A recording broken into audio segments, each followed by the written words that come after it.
Hey y'all, it's Brad Allen again with the Art of Real Estate, and today I want to go over something that a lot of agents don't use, and it's called a buyer's net sheet. And of course, I've already done a video, you'll see it pop up, for a seller's net sheet, which I think is instrumental in having a great process with your sellers. But a buyer net sheet isn't something that we think about. And I really think there's two types of buyer net sheets, just to be completely transparent. There's one that is way too in-depth. The ones that I see that get down to recording fees and attorney fees and title and all this crud, I think that's a little too deep.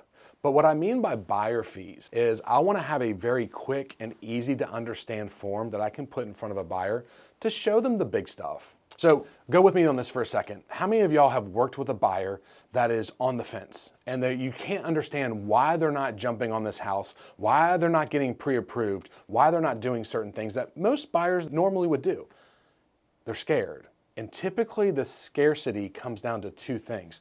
One, they feel like they're growing up, or two, it's about the money. And we don't do a great job of helping them understand the full cost of buying a house.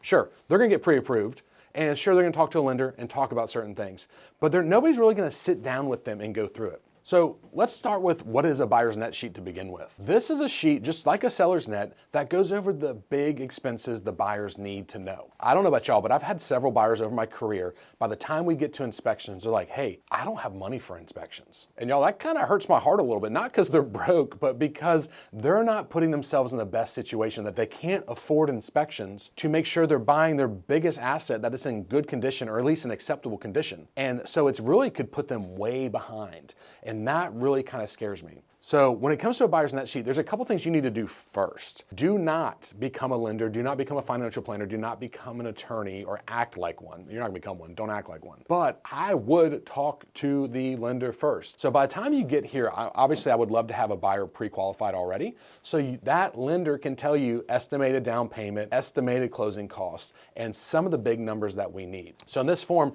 you're gonna break it down to where, hey, here's your down payment the lender says you're gonna bring. Here's what your closing costs are gonna be. And with closing costs, do not, please, for the love of everything that is holy, quote closing costs that you don't know. Don't use some rule of thumb. Don't say it's 1 to 3%, 2 to 5%. You could be wrong, and you're probably wrong. And if you're wrong, you're going to scare buyers off because I don't have that much money. So don't do that. Get that straight from the lender's mouth. They can easily do that for you because they have all the estimates ready and they're licensed to do this stuff. So closing costs, down payment, and then you can talk about inspections. Those are pretty easy to find out. If you use the same vendors over and over again, they've got a price sheet. It's pretty easy to figure it out. And then you've got some title fees and you've got some attorney fees, which if you have preferred attorneys, everybody has a pricing sheet that you can use to guesstimate or say, hey, at XY attorney, here's what you can expect. And they said for this price of house, here's what deed stamps, here's what title insurance would be. And you can have that worked out. Now, you don't have to go that deep. So if I was doing the buyer's net, I would keep it simple. I wouldn't even get into lender stuff. I would get into down payment, closing cost, inspections, re-inspections, and that's it. Because the attorney fees, the title work, all that stuff's gonna be included in that closing cost number. So now when you sit down with this buyer, they have a full purview of what they need and when they need to buy, and they have their eyes wide open. The other thing that a buyer's net does is it starts a conversation.